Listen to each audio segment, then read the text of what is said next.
Ya, dan pemirsa, untuk membahas dinamika politik menjelang penetapan hasil KPU, telah bergabung bersama kami melalui sambungan Zoom pengamat politik Henry Satrio. Selamat sore Bang Hensat. Selamat sore, apa kabar? Apa kabar? Baik, luar biasa. Semangat ini ya, karena sudah tanggal 20 Maret. Anda nih sempat kita tidak temukan beberapa waktu. Sejauh ini apa yang Anda simpulkan dari rekapitulasi yang ujungnya adalah pada hari ini? Ya, pelajarannya banyak sekali ya untuk pemilu 2024 ini. Bahkan banyak hal yang masih menggantung ya, dan akan bingung gitu dijelaskan dalam sejarah gitu ya tentang pemilu 2024 ini. Misalnya bagaimana kehadiran anak presiden sebagai calon wakil presiden dan kemudian akhirnya menang secara de facto bersama Pak Prabowo. Kemudian juga fluktuasi pemilihan legislatif yang penuh dengan gonjang-ganjing pendapat dan lain-lain. Kemudian bagaimana rakyat juga mempertanyakan kemungkinan kecurangan yang terjadi, baik itu sebelum pencoblosan maupun pada saat kompetisi, pada saat pencoblosan. Jadi banyak catatan sebetulnya yang terjadi di pemilu 2024 ini yang tidak semata-mata hanya melulu tentang hasil gitu, Bung.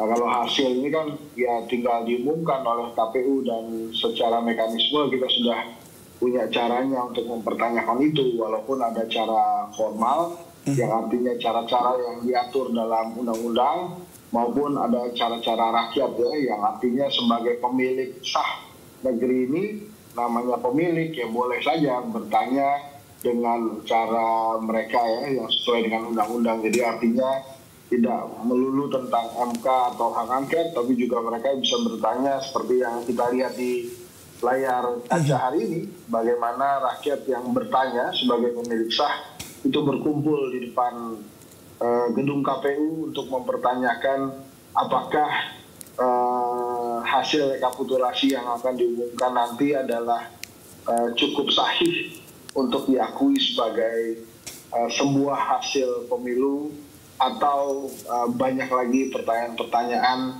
yang perlu dipertanyakan oleh rakyat tentang hasil rekapitulasi ini. Tentu saja kan ada proses-proses demokrasi, kemudian proses-proses pengambilan suara yang tadi saya sudah sampaikan ya, cukup banyak pertanyaan di situ.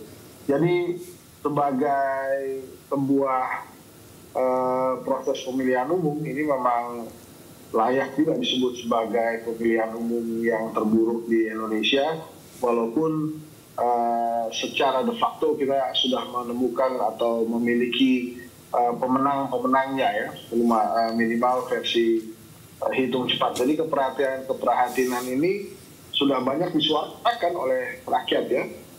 Guru besar misalnya sudah mulai sejak sebelum pencoblosan sudah bersuara, kemudian dituduh sebagai suara-suara pihak yang takut kalah dan lain-lain ya, sebuah tuduhan yang sangat tidak pantas.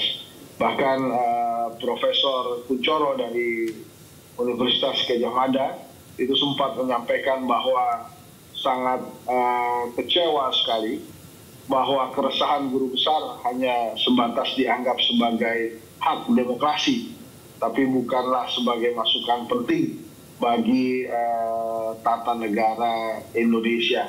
Jadi banyak hal tentu saja yang dipertanyakan, dan pertanyaan-pertanyaan itu bila kemudian dilakukan oleh rakyat adalah sah, karena rakyatlah pemilik sah negeri ini. Tentu saja ini menjadi hal yang tidak mudah buat Indonesia dalam menyikapi hasil pemilu 2024, walaupun yang diumumkan oleh KPU itulah hasil pemilu 2024. Nah, apakah kemudian akan bisa mengubah hasil? Tentu saja ada prosesnya. Tapi kalau dilihat dari Pareto yang begitu lebar antara pasangan 1, 2, dan 3, itu nampaknya sulit untuk mengubah hasil ya. Walaupun pertanyaan-pertanyaan dari masyarakat ini jangan dianggap sebagai pertanyaan dari pihak yang kalah, tapi menjadi pertanyaan karena ada dugaan-dugaan kecurangan itu yang penting sekali. Nah, apa kemudian yang harus dilakukan? Ya, ada mekanisme hak angket misalnya.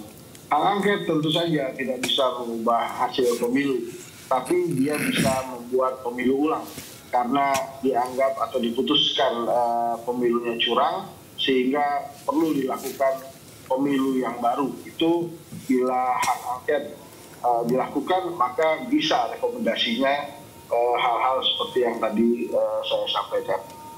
Itu kira-kira, Mas. Oke, Bang Hensat, mungkin kita satu-satu ya.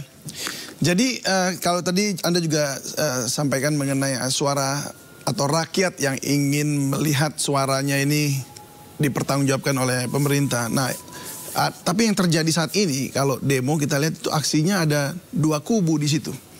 Yang satu yang pro, yang satu yang kontra. Yang satu menganggap ada pemilu curang, tapi yang satu melihat bahwa ini nggak curang, udah terima aja lah gitu. Nah, kalau Anda melihat ini sebenarnya gerakan ini murni dari masyarakat, memang lahir dari akar rumput, atau memang ada yang drive ya, maksudnya untuk ya istilahnya ayolah kita panjang-panjangan nafas gitu. Kalau itu jawabannya kan mudah saja.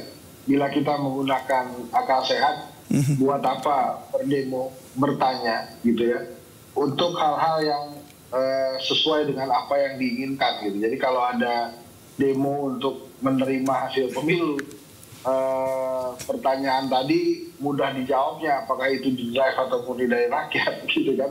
Yang jelas kalau pertanyaan-pertanyaan dari rakyat tentang dugaan-dugaan kecurangan, ya itu sudah banyak yang bertanya, baik itu berdemo langsung maupun lewat media sosial atau media massa seperti saat ini. Jadi itu semacam kalau ada demo menerima hasil itu ya adalah semacam upaya tandingan bahwa sebetulnya ada bagian masyarakat juga yang menerima itu. Tapi permasalahan hari ini itu bukan tentang menerima atau menolak hasil, tapi apakah dugaan kecurangan dalam proses itu terbukti atau tidak. Maka kalau dugaan kecurangan itu terbukti memang ada, maka bila nanti hak angket sukses dilakukan, ya mudah-mudahan akan ada pemilu yang diulang gitu ya, supaya kita mendapatkan atau memiliki pemilu yang benar-benar jujur dan adil. Kan kira-kira demikian. Ya, jadi ada dua hal yang berbeda. Yang pertama, menurut saya walaupun kita menolak hasil KPU, tapi itu adalah hasil pemilu, dan secara mekanisme tata negara cara mengubah hasil pemilunya itu melalui MK. Tapi kalau ternyata tidak mengubah angka masif, ya akan sulit mengubah hasil pemilu. Maka memang yang harus dicari adalah dugaan-dugaan kecurangan. Nah, dugaan kecurangan itu terjadinya adalah sebelum kompetisi berlangsung dan pada saat kompetisi berlangsung. Sulit bila ada kecurangan atau dugaan kecurangan dilakukan pasca pertandingan. Kan layaknya pertandingan sepak bola, maka bila pertandingannya sudah usai itu nggak akan ada kecurangan yang terjadi.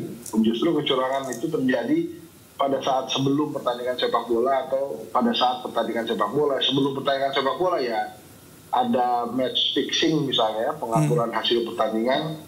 Kalau pada saat pertandingan ya ada wasit yang berat sebelah dan lain-lain. Nah, maka tidak boleh dikesampingkan oleh rezim, oleh penguasa, oleh pemerintah saat ini, bahwa ada pertanyaan-pertanyaan kritis dari masyarakat tentang bagaimana proses pemilu dan dugaan-dugaan kecurangan tadi. Nah, itu yang penting harus dipahami. Baik. Dan satu lagi sebenarnya dalam proses pemilu atau politik kita hari ini kan tidak jauh dari skenario politik gitu ya. Maka apakah kemudian dugaan kecurangan ini sudah masuk dalam skenario politik yang direncanakan? Jadi artinya sudah disiapkan pula jawaban atau tangkisan-tangkisan untuk menjawab pertanyaan-pertanyaan tentang dugaan kecurangan. Walaupun banyak sekali pihak yang mengatakan, ada sahabat saya mengatakan bahwa kalau memang kemudian diputuskan satu putaran itu seperti undangan reformasi jilid tua, tapi itu adalah hal yang berbeda. Jadi mau tidak mau, suka atau tidak suka, memang hasil KPU itu adalah sebuah hasil pemilu. Nah, kalau kemudian ada keberatan-keberatan dilaksanakan di MK, tapi bila hak angket bisa berlangsung, maka pemilunya bisa diulang bila ketemu kecurangan-kecurangan terjadi yang dilakukan oleh penyelenggara pemilu. Maka menurut saya juga mengajak juga rakyat Indonesia untuk mendukung hak angket itu. Gitu. Karena kalau tanpa dukungan rakyat di luar gedung parlemen, ini gedung parlemennya anyep nih dalam melaksanakan hak angket. Tapi kalau rakyat banyak ingin menyaksikan suksesnya hak angket, bisa jadi akan sukses juga hak angket yang ada di dalam gedung parlemen, gitu kira-kira. Baik, nah ini yang memang kita tunggu-tunggu. Kita ingin sekali melihat seperti apa sebenarnya penjelasan dari pemerintah, karena suara masyarakat juga banyak yang bertanya-tanya mengenai ada apa ini dengan proses politik yang selama beberapa bulan ini terjadi. Apakah memang tadi yang dikatakan oleh Bang Hensat bahwa ini memang sudah terencana begitu? Nah, kita akan membahasnya usai jeda berikut.